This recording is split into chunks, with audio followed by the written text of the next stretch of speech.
la paracha de Matot, lorsque le peuple d'Israël se trouve à l'emplacement où se trouve aujourd'hui le territoire qu'on appelle la Jordanie, donc juste avant de rentrer en Eretz Israël, et nous savons qu'ils ont eu des guerres avec les peuplades qui habitaient dans ces régions et que ces peuplades ont été détruits. Voilà que 2 tribus et demie, Gad, Reuven et la moitié de la tribu de Ménaché, viennent chez Moshe Rabbeinu et demandent à rester dans cette partie qui est en dehors d'Eretz Israël, étant donné que c'est une région très fertile. C'est pas étonnant, puisqu'il faut le savoir que le climat a changé complètement dans le monde par rapport à cette période-là de l'histoire. À cette période de l'histoire, le climat du Moyen-Orient est un climat très agréable, avec beaucoup de pluie, avec donc des pâturages et tout. L'Europe est plutôt bien plus froide qu'elle ne l'est aujourd'hui. En tous les cas, eux voient donc une région pleine de pâturages qui convient tout à fait à leur grand bétail qu'ils ont.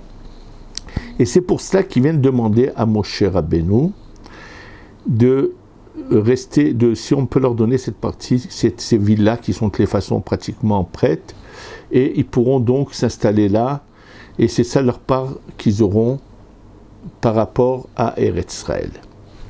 Et là, Moshe a une réaction virulente, très dure vis-à-vis d'eux.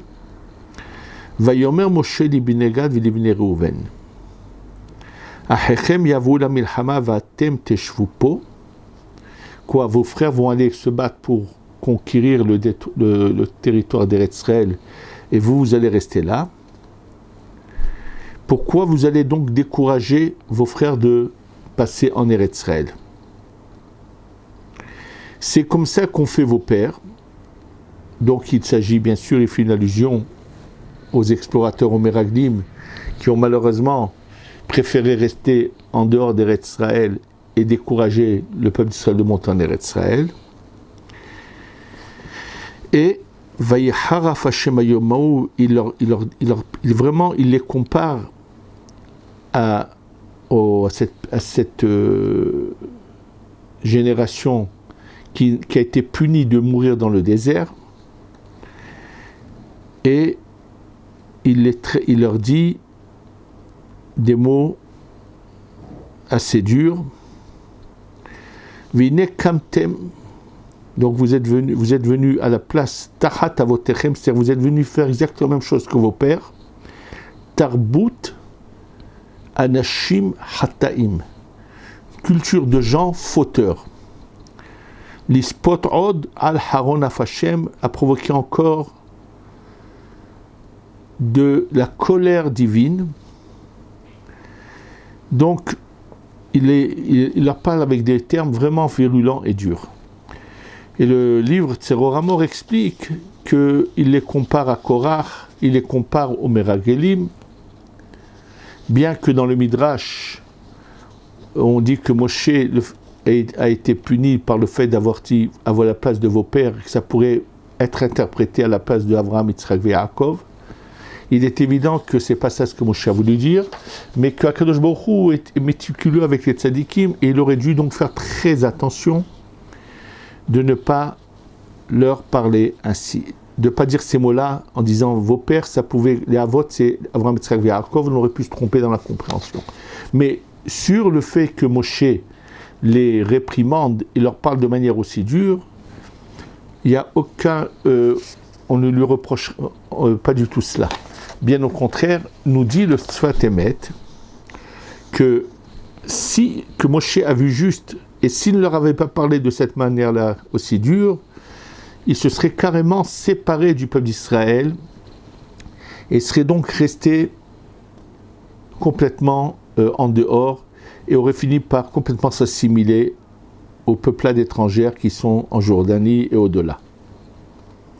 Le problème qu'il faut comprendre, c'est que dans le Rama Mipano, Rabbi Menachem Azaria Mipano, grand Mekoubal d'Italie, qui a écrit un grand nombre de livres, et d'ailleurs le Chida, dans son commentaire sur la paracha, le ramène en disant, regarde là-bas, mais il ramène juste le résumé des choses. Et qu'est-ce qu'il est dit? Qu'en fait, ces deux tribus et demie n'étaient pas aptes à rentrer en Eretz Israël. Pour quelle raison? Il explique que Réhouven avait un problème au niveau de son âme, puisque lorsque Yaakov s'unit avec Léa pour la première fois, il est persuadé que c'est Rachel et que c'est le lendemain seulement qu'il s'aperçoit que c'est Léa. Or, un enfant qui naît de cette manière-là a un problème. C'est-à-dire que la Neshama qui descend dans une union où la pensée était vers une autre épouse, par exemple quelqu'un dans l'époque où il y avait la bigamie, où un homme était marié avec deux femmes, et il pensait qu'il était avec telle et il se retrouve qu'il est avec une autre, cet enfant a un problème. D'ailleurs, le roi David va le mentionner sur lui-même, puisque son père pensait que c'était sa servante, et c'était sa femme qui était avec lui. Il le dit en disant « Uhet yehematni imi ». C'est-à-dire que si j'ai des difficultés à surmonter mon Yetzerara, j'ai tellement de combats et que c'est aussi dur que cela, c'est parce qu'il y avait un problème. Le problème est que dans la conception, son père pensait que c'était sa servante, alors que c'était la mère de David, sa femme. Et donc, c'est pour cela que Réhouven ne peut pas, normalement, apparemment, ne pourrait pas rentrer en Eretz Israël. Gad, c'est pareil, c'est puisque Léa vient, elle lui donne sa servante, et c'est pas celle à laquelle il pense, va naître de cette manière-là Gad. Par contre, Ménaché, c'est par rapport à son aïeul, à Potiphera. Le mal qu'il a fait rentrer dans Asnat va finalement arriver dans une partie de l'âme de Ménaché, et c'est pour ça que c'est l'âme de Ménaché partagée en deux, et une partie va rentrer en Eretz Israël, une partie reste en dehors d'Eretz Israël. Continue le Hida à dire, regarde un peu, que Akadosh Baruch Hu, pour ne pas faire honte à ces deux tribus et demie, qui ne pourraient pas rentrer en Eretz Israël, fait que eux viennent demander à rester en dehors d'Eretz Israël.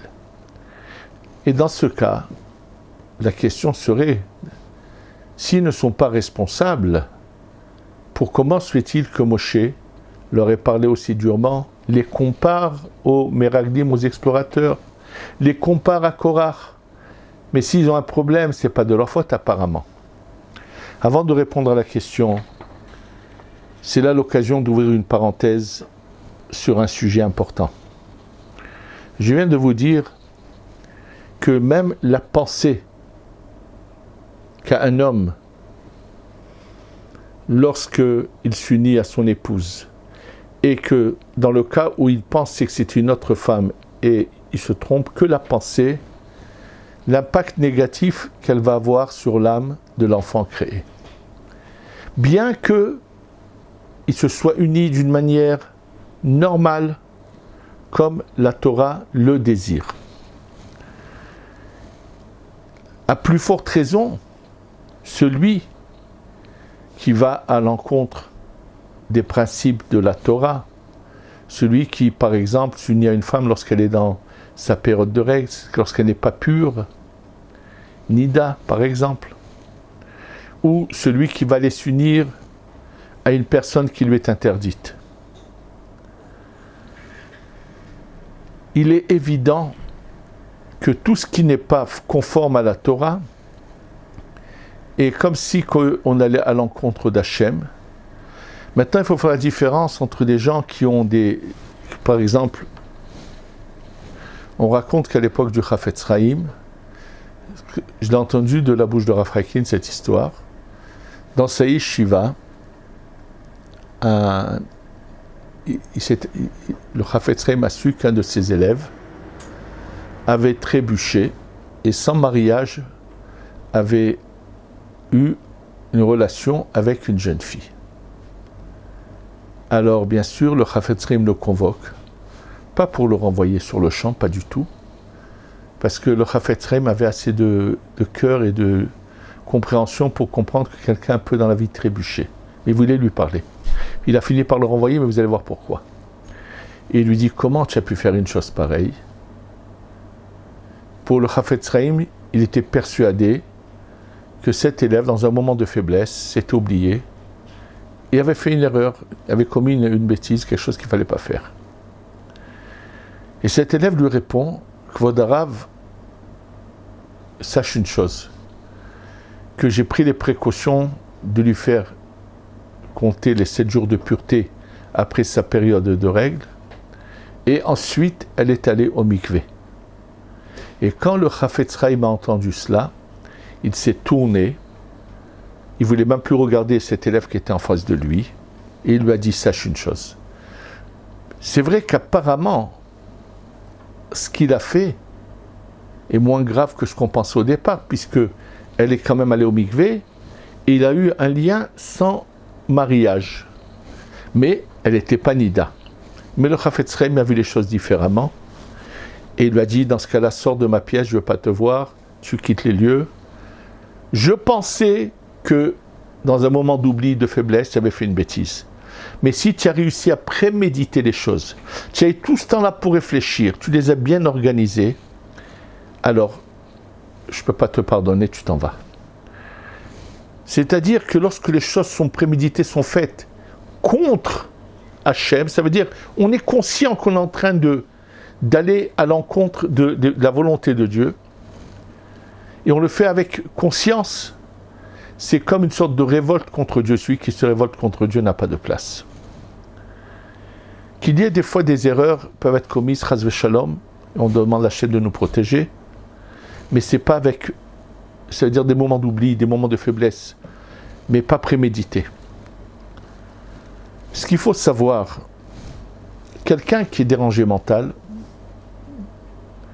qui est considéré dans la halakha comme un déséquilibre mental total, bien sûr, on ne peut pas lui poser les mitzvot, il a un problème de déséquilibre mental. Mais quelqu'un qui se rend un handicapé mental par son propre désir, lui n'a aucune excuse, devra donner des comptes à Hachem. Je fais allusion à ces ignobles individus qui non seulement sont des handicapés mentaux, je parle de tous ces homosexuels et ces lesbiennes, qui non seulement ont un problème, mais eux auront des comptes à rendre parce que c'est eux qui ont désiré de se transformer en handicapé mental. Le fait même qu'ils cherchent à faire cette marche de la honte prouve à quel point ils ont un problème. Imaginons qu'on ait des gens qui décident de manger des excréments. Ils n'ont qu'à le faire dans leur coin chez eux. Ils ne poseront de problème à personne, ils ne dégoûteront personne. Mais qu'un jour, ces gens qui décident de manger des excréments, ce qui ferait vomir tout le monde en les regardant, décident de s'organiser et de faire une marche orgueilleuse pour montrer à tout le monde qui mange des excréments. Ils veulent imposer leur culture ignoble, immorale au monde entier, personne n'accepterait. C'est exactement la même chose que font ces individus, parce qu'ils savent pertinemment qu'ils sont en train de faire une action ignoble. Et ils veulent l'imposer, dégoûter tous ceux qui les entourent. Et avoir le culot de venir le faire à Yerushalayim, c'est vouloir s'élever contre Hachem.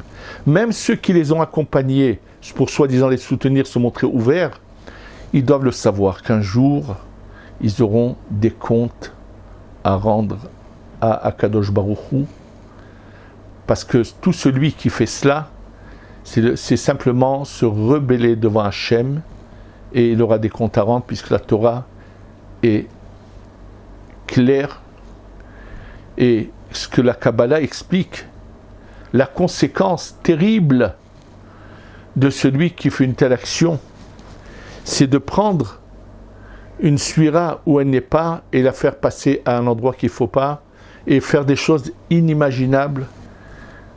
Je plains le Guéhinam, l'enfer qui les attend à ces handicapés mentaux qui, eux, n'auront pas d'excuses qu'ils ont besoin d'être enfermés dans un asile parce que c'est eux qui auront cherché à vouloir intégrer en eux cet handicap. Tout le temps que c'était quelque chose que le monde entier comprenait que c'était une horreur et c'était quelque chose un dégoût, ils étaient presque inexistants et personne n'avait d'attirance vers cela. Et on oublie que la génération du déluge a été détruite, le monde a été détruit à cause de cette conduite et qui a été celle-là, entre autres. Donc, j'ai ouvert cette parenthèse parce que, tout simplement, dans cette paracha, on voit comment Moshe Rabbeinu réagit de manière dure sur des gens qui ont juste eu un attachement à la matière, comme on va le voir tout de suite. Et on va revenir à la question. Puisque, dans la manière dont ils ont été conçus à provoquer un problème, donc pourquoi Moshe est si dur vis-à-vis d'eux? La réponse est la suivante. Rabbi Meir Bar Lanes a eu un rav qui s'appelait Elishar Aher. Elishar ben Avouya, le rav de Rabbi Meir Bar Lanes, finalement, va malheureusement complètement tourner. Et quand son élève Rabbi Meir Bar Lanes veut l'encourager à faire teshuva, à revenir, puisqu'il sait qu'il est conscient de la vérité, il lui répond: je ne peux pas faire teshuva. Quand je suis monté, quand mon âme est montée, au moment où il avait voulu faire quelque chose de grandiose, et son âme est montée là-haut, il a entendu qu'il n'y a pas de repentir pour lui Elisha ben Avouya Acher.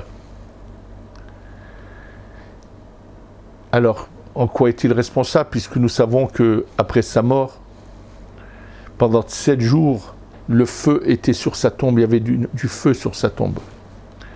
Et combien Rabbi Meir a fait pour aider celui qui lui avait enseigné la Torah? Ce qui est mentionné dans pratiquement tous les livres, c'est qu'en fait, rien ne peut empêcher quelqu'un de faire teshuva. La différence est la suivante. En général, Hachem fait en sorte, aide les êtres humains à se réveiller et à comprendre qu'ils ont des choses à réparer, à changer dans leur vie.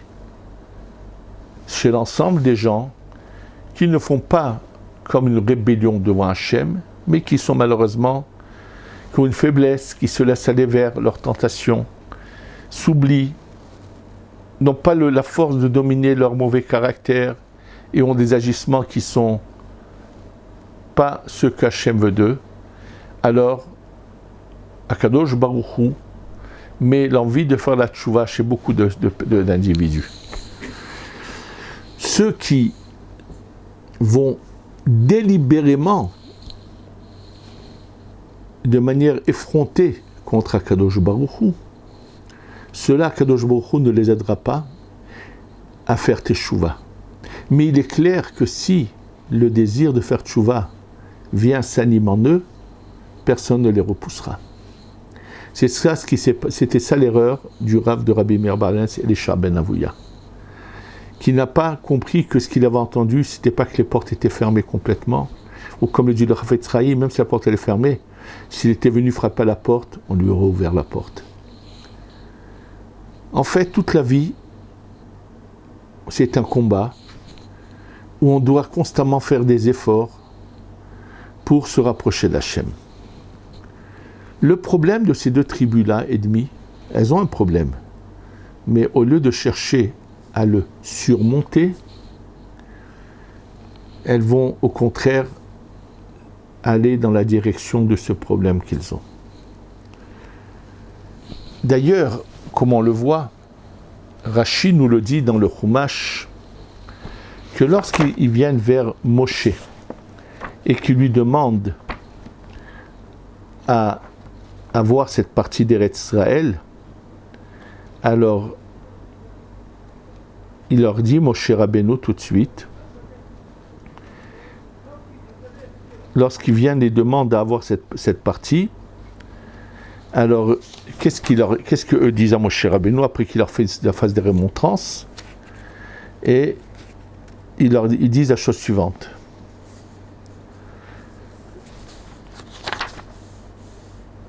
Vayikshu Elav, il s'approche de Moshe en lui disant, Vayomru, ils m'ont dit, Gidrot Tson, des barrières, des enclaves, des emplacements pour notre bétail, nous allons construire, c'est-à-dire on va se dépêcher juste de faire des barrières pour que notre bétail ne s'en aille pas.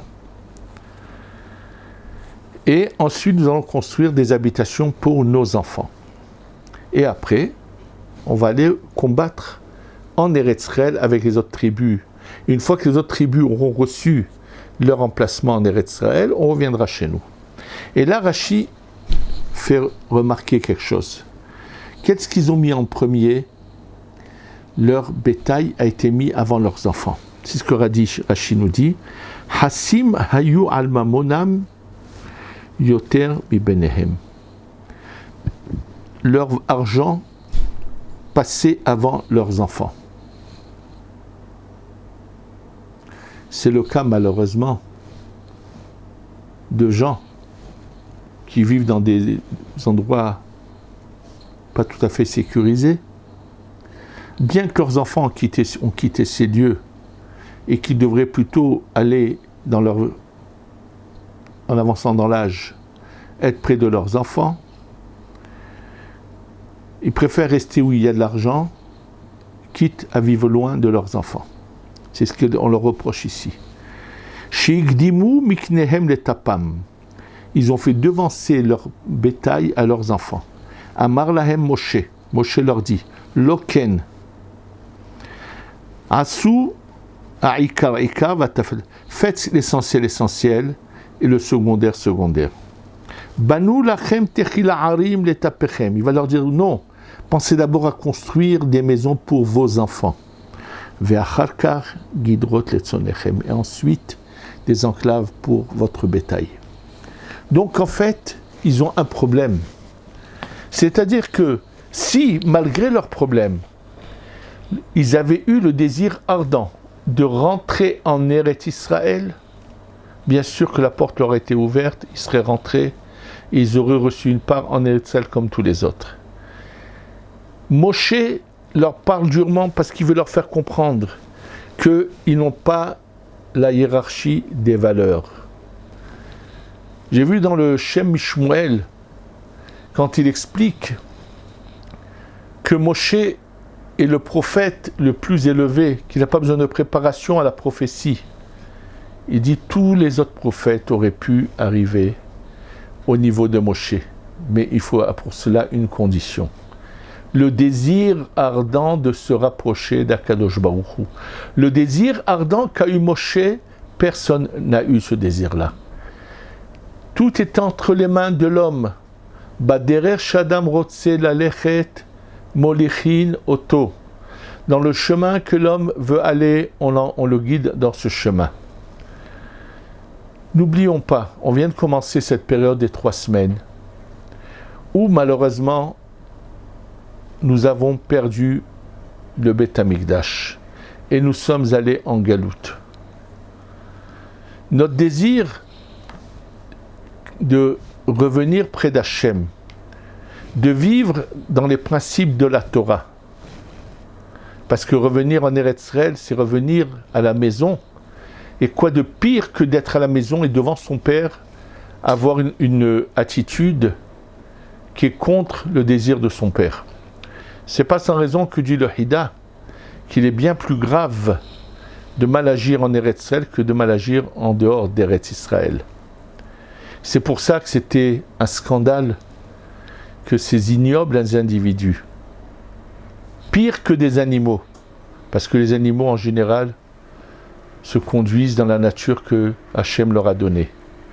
Eux qui ont reçu de l'intelligence, de la compréhension, Hachem a mis en chacun des hommes créés sur terre uniquement le désir de s'unir à une femme.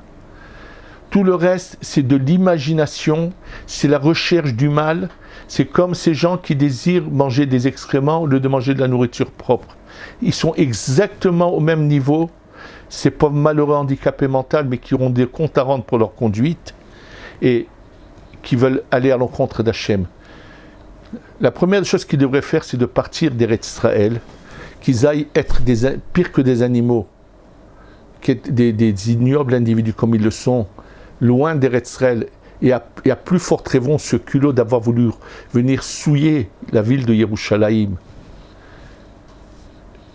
Ils ne savent pas ce qui les attend de leur conduite. Hachem ne laissera pas les choses impunies, surtout que la voix s'est faite entendre très haut de la bouche de beaucoup de rabbanim, bien qu'on a voulu leur fermer la bouche. Ça n'a servi à rien. Ils sont bien exprimés de manière très claire et qui ont montré comment tout ce qui était contre la Torah était pour nous quelque chose d'inadmissible. Mais en tous les cas, pendant cette période des 3 semaines où on va se rappeler que nous n'avons pas encore le Beth Amikdash, nous n'avons pas encore le Mashiach, c'est le moment où on doit un peu se pencher, réfléchir et penser tous les jours et demander à Kadosh Baruch Hu, aide-nous à faire ton désir comme tu le désires pour qu'on puisse avoir de nouveau cette chance d'avoir le Beth Amikdash, de te palper, de te sentir la présence d'Hachem et de mieux te servir. Cette période qui commence doit nous rappeler combien nous devons chercher à nous rapprocher d'Hachem et ne pas aller dans le chemin de ces 2 tribus ennemies qui n'ont pas cherché, malgré leurs problèmes, à s'arranger et à chercher le bien. Nous avons devant nous constamment 2 chemins et on doit savoir se remettre en question, réfléchir, penser, est-ce que nous agissons comme Hachem le désire? Il faut se travailler, rien ne vient tout seul. Si on le fait, alors Be'ezrat Hachem, on aura la délivrance totale, Bekarov, Amen, Ve Amen. Yerushalayim